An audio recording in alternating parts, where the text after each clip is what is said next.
नमस्कार, मैं C S राय। आप देख रहे हो law studio with Rai sir. आज हम बात करने जा रहे हैं सिंधु सभ्यता भाग 5 के बारे में। इसमें हम सिंधु सभ्यता के बहुत सारे विभिन्न पहलुओं पर ध्यान देंगे। सबसे पहले एक बात आपको बताएं कि बीपीएससी ने 2 फरवरी को नोटिस जारी किया है, जिसके अनुसार सीडीपीओ का जो प्री पेपर है वो 15 मई 2022 को होगा। तो आप देख सकते हैं कि ये 15 तारीख को है। वहीं 67 बीपीएससी आपका 30 अप्रैल 2022 है। तो आपके पास एक बहुत अच्छा मौका है तैयारी करने का। अच्छे से तैयारी कीजिए, अभी भी आपके पास समय है।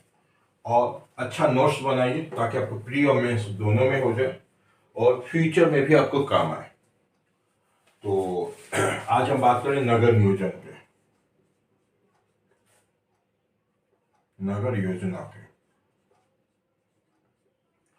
जो सिंधु सभ्यता थी, यह भारत की सबसे प्राचीनतम सभ्यता है, लेकिन सबसे अधिक विकसित सभ्यता मानी जाती है।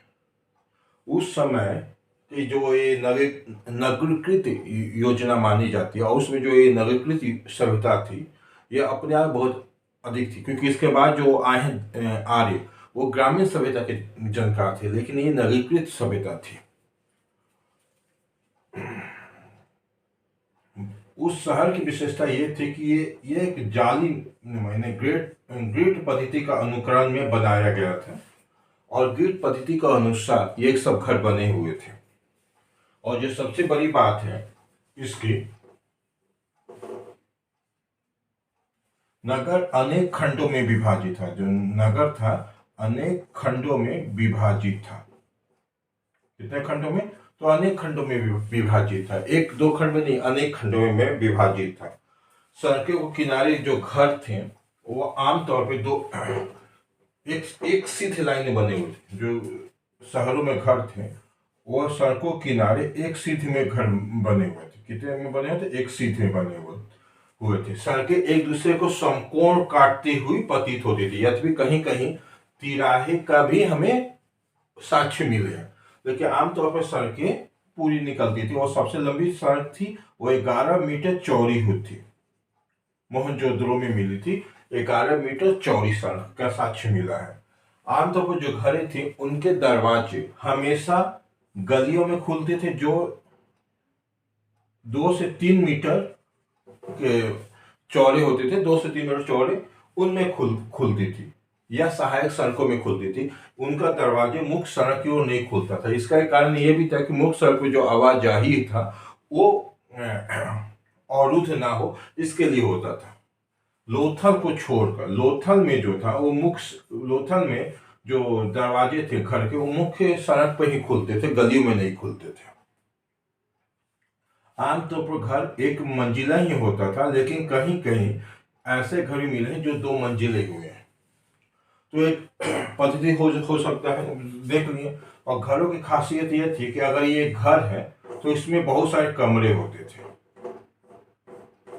लेकिन इसमें एक रसोई घर भी होता था और एक अलग सा स्नान घर होता था। और बीच में क्या होता था? बीच में होते थे आंगन। आज भी पुराने स्टाइल के जो घर हैं उनमें देखिए, गांव में चल जाइए, आपको लगेगा, आपको कम से कम वैसे ही दिखेगा कि स्नानाघर अलग है, रसोई घर अलग है, चारों तरफ से घर और बीच में आंगन है।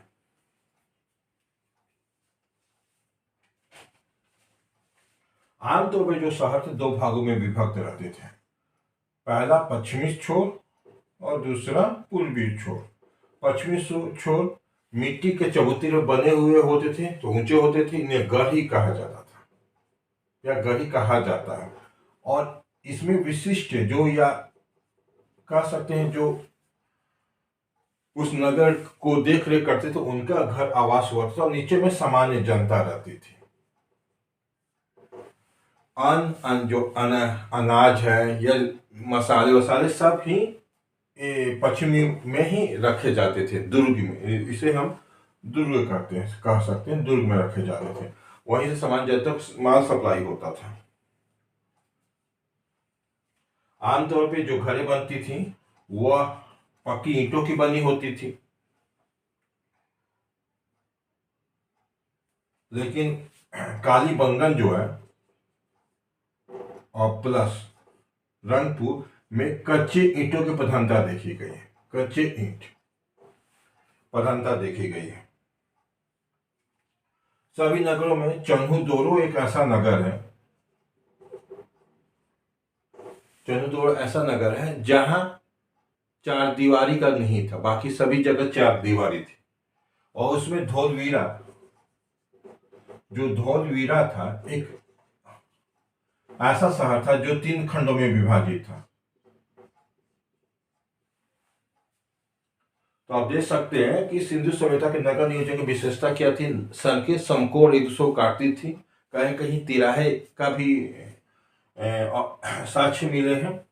जो आमतौर पर जो घरें थी वो एक सीध में मुख्य मार्ग के किनारे किनारे एक सीध में रहती थी। उनके दरवाजे मुख्य सड़क पर नहीं खुलते थे, वो गली या सहायक सड़क के किनारे खुलते थे, जो आमतौर पर 2 से 3 मीटर चौड़े होते थे। लेकिन जो मुख्य सड़क थे मोहनजोदड़ो में जो मिला वो 11 मीटर तक चौड़ा था। तो इसका मतलब समझ सकते हैं। दूसरा, जो घरें मिलती थी, घरें मिली हैं, उनमें बहुत सारे कमरे होते थे और उसमें रसोई घर और अलग से एक स्नानागार भी होता था और बीच में आंगन होता था। कहीं कहीं 2 मंजिला मकान मिला है, आमतौर पे 1 मंजिला मकान ही अधिकतर पाए गए हैं। लोथल में जो घर मिले उनका मुख्य जो दरवाजा है वो मुख्य सड़क पे खुला है। धौलवीरा में 3 भागों में बटा हुआ शहर मिला है। आमतौर पे शहर 2 भागों में बटा होता था, गढ़ी और समान में। गढ़ी में ही सब कुछ सामान रखे जाते थे या उनका वहाँ व्यवस्था की जाती थी। चन्हुदोरो ऐसा है जिसके चारों तरफ कोई भी किसी प्रकार का दीवार नहीं है। कालीबंगन और रंगपुर में कच्ची ईंटों का प्रयोग हुआ है। मोहनजोदड़ो में जो सड़क थी वो पक्की ईंटों की बनी हुई थी। जो ईंट थे उनका अनुपात 4:2:1 था। ईंटों क्या था? 4:2:1, अर्थात लंबाई 4, चौड़ाई 2 और मोटाई 1। इस तरह से आप देखेंगे कि ईंटें बनी थी।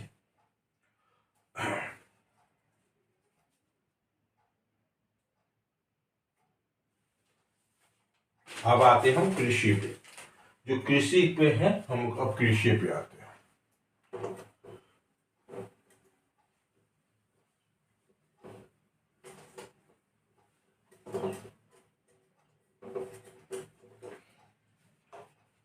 कृषि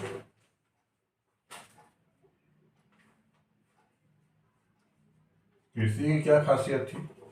सिंधु सभ्यता उस समय बहुत ही अधिक उपजाऊ भूमि थी। यहाँ 9 प्रकार के, सिंधु सभ्यता में 9 प्रकार के हमें या 9 प्रकार के हमें अनाजों का वर्णन मिलता। पहला जौ, दूसरा गेहूं, दूसरा रागी, चौथा है आपका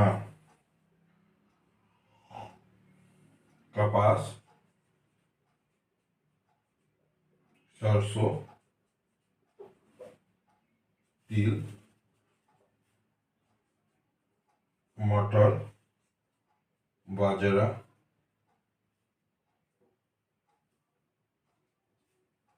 और चावल। जौ, गेहूं, रागी, कपास, सरसों, तिल, मटर, बाजरा, चावल, इनके साक्ष्य मिले हैं। कालीबंगन में हल रेखा का प्रयोग मिला है। अर्थात इससे यह स्पष्ट होता है कि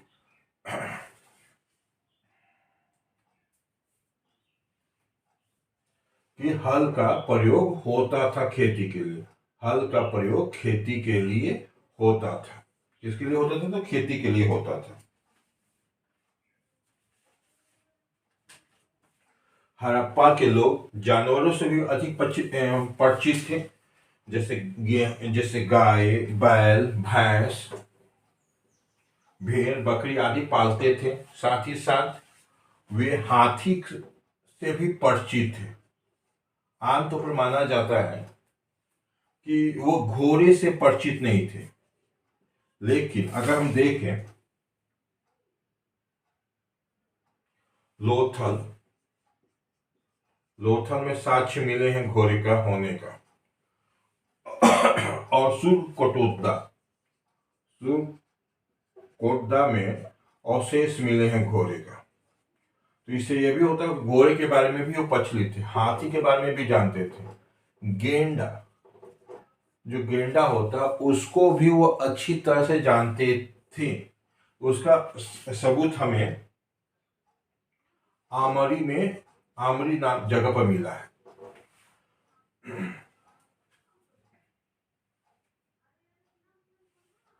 वो बंदर, भालू, खरहा इत्यादि भी इन्हें जानकारी थी। कुत्ते और बिल्ली तो पाले ही जाते थे, कुत्ते और बिल्ली तो पाले ही जाते थे। इस तरह से इनका कृषि में आप देख लें कि खेती, और साथ ही अभी देख लिया आप कि कौन कौन जानवरों को जानते थे।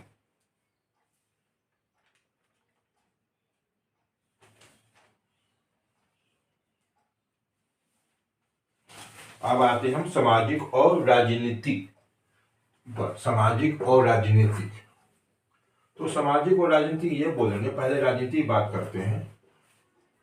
आमतौर पे माना जाता है कि सिंधु सभ्यता मात्र सत्तात्मक सत्ता थी, क्योंकि यहाँ बहुत सारी मूर्तियां हमें मिली है, वो महिलाओं की मूर्तियां मिली है। तो आमतौर पर माना जा रहा है कि महिलाओं की मूर्तियां का मतलब समाज मात्र सत्तात्मक था, अर्थात स्त्री की यहाँ स्त्री शक्ति यहाँ काम कर रही थी। कुछ इतिहासकार इसे व्यापारियों का शासन मानते थे कि यहाँ व्यापारी ने यहाँ व्यापारी वर्ग शासन करता था।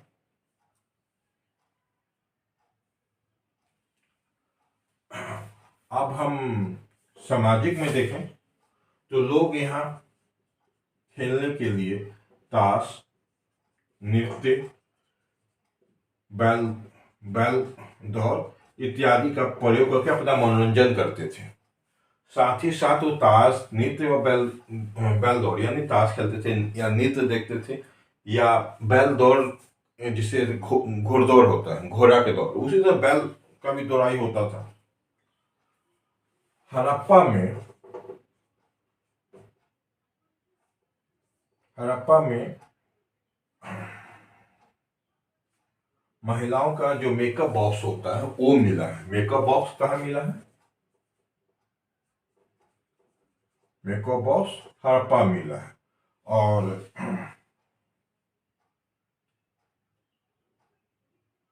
और चन्हुदोरों में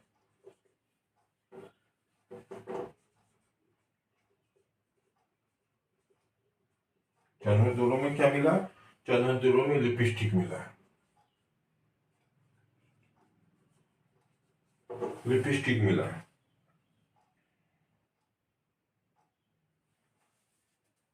तो ये आपका हो गया एक तरह से राजनीतिक और सामाजिक। सामाजिक एक और है,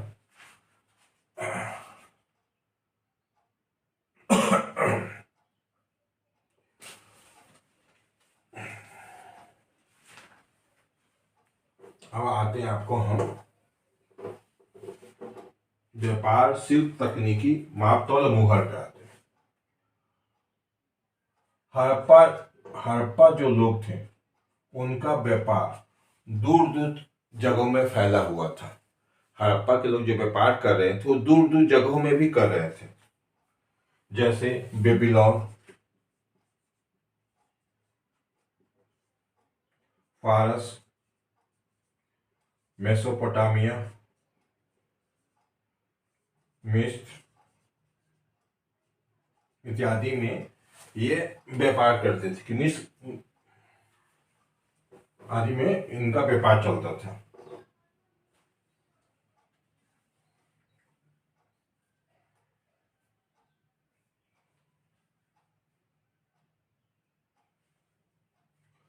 इन्होंने अफगानिस्तान में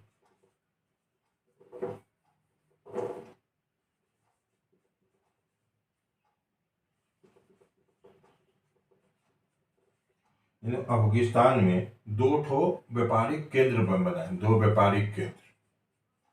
कौन कौन? इसका दो व्यापारिक केंद्रों के बारे में हमने आपके पिछले वीडियो में हमने बता चुके हैं। एक था सोर्तुगाई और दूसरा मुंदीगा। इन्होंने ये दो बस्तियां अफगानिस्तान में बसाई थी क्योंकि आमतौर पे व्यापार हो। उस समय के फेमस बंदरगाह लोथल था और कालीबंगा, ये बंदरगाह थे फेमस।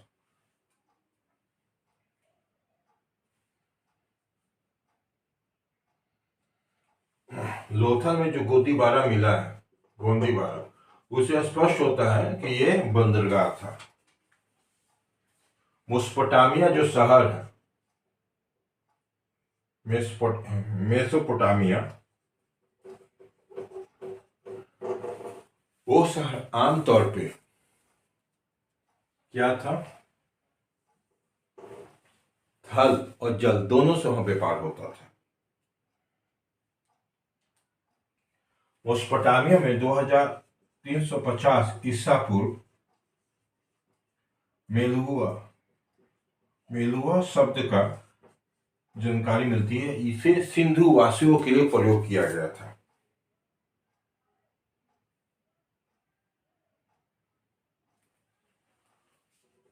कुम्हार के चाक का यहाँ अवशेष प्राप्त हुए हैं। किसके पता? कुम्हार के चाक का। ईंटों की विशाल जो इमारत है, ईंटों की जो विशाल इमारत है, उससे स्थापत्य कला, ईंटों का जो इमारत, उसमें जो हमारा सिंधु सभ्यता की स्थापत्य कला का कितना समृद्ध है, ये बताती है।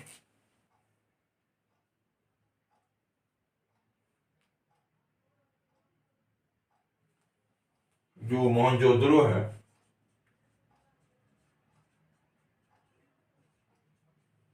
वहां से सूती कपड़े का अवशेष, सूती कपड़े का टुकड़ा और तकलियों का, और कताई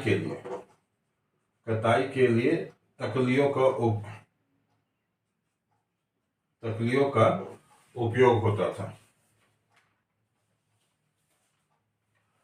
हड़प्पा के लोग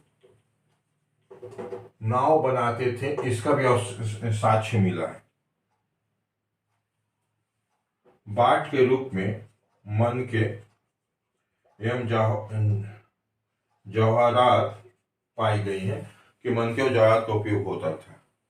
तौल की माप की इकाई 16 थी। मापने वाले दंड भी होते थे, यानी किसी चीज को मापने के लिए दंड का भी प्रयोग होता था। सुकोटोदा से हमें तराजू मिला है। क्या मिला है? तराजू।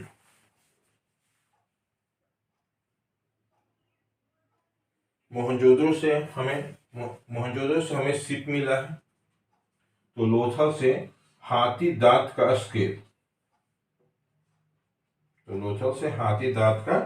स्केल मिला है।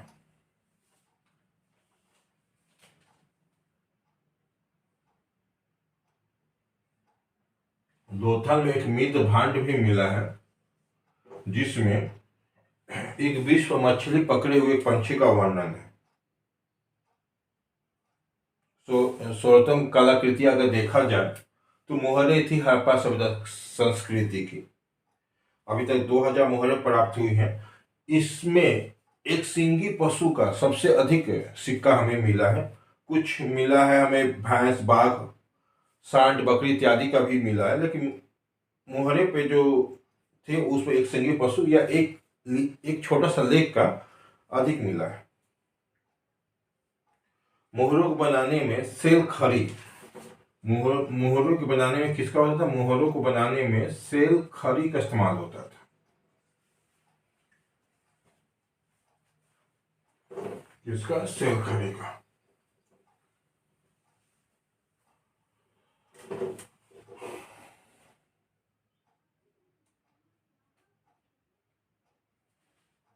लोथल में देसलपुर में तांबे का मुहर मिला है।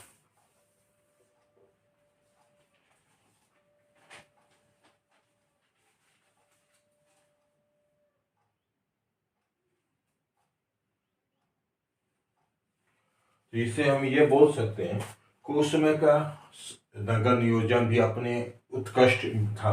साथ ही साथ राजनीतिक सामाजिक भी हम बात कर चुके हैं, और साथ ही साथ कल हम धार्मिक रूप से इसका क्या महत्व था ये पढ़ेंगे, और साथ ही साथ मनोरंजन का जो थोड़ा संक्षिप्त बताया गया है उसको भी हम पूरा पढ़ेंगे। और कल जो वीडियो होगा वो सिंधु सभ्यता पर लास्टिंग होना चाहिए वीडियो। तो आप सब्सक्राइब कीजिए, शेयर कीजिए और लाइक कीजिए।